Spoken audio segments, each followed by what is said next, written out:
besson, bella bergera, l'endormia.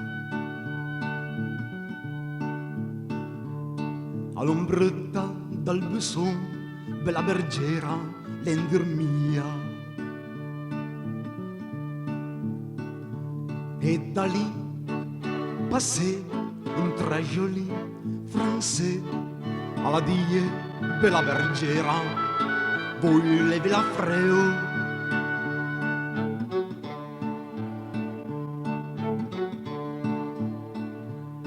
E se vuoi levi la freo e farai fe una copertura.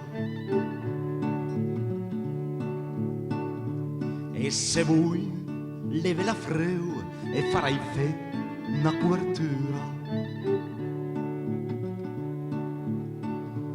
Con al me mantel che le così belle farai fe una copertura.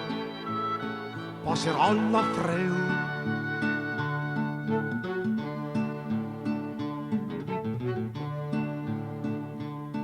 E la bella le risponde, gentil galant, fe vos viage.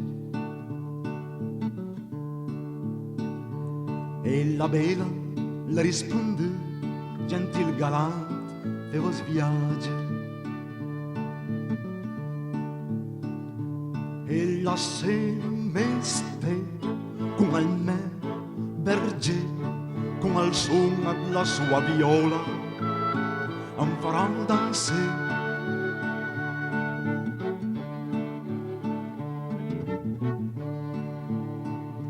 E il berger, sentendo lì, alle salta fuori ad la baracca.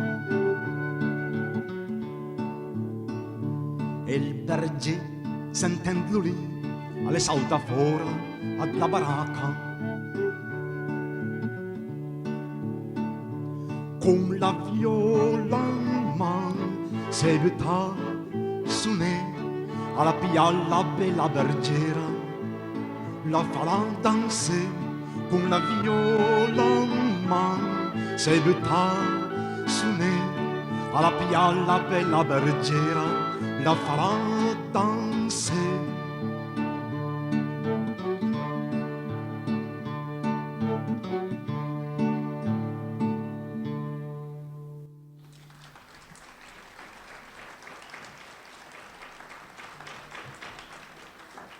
Questa nostra vecchia canzone popolare risveglia nella mente l'immagine del mondo contadino nel Piemonte medievale, idealizzandone però la realtà, che sicuramente non era così serena. C'è un modo di dire che, meglio a tanti discorsi, chiarisce quali erano le condizioni di vita nelle nostre campagne sul finire dei secoli bui.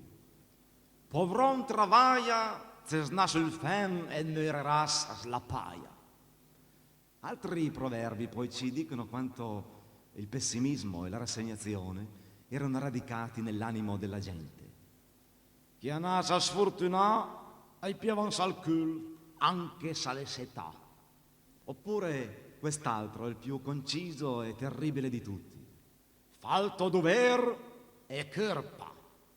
Così impegnato dal problema della sopravvivenza, il popolo piemontese non aveva certamente molto tempo da dedicare all'esercizio delle arti liberali.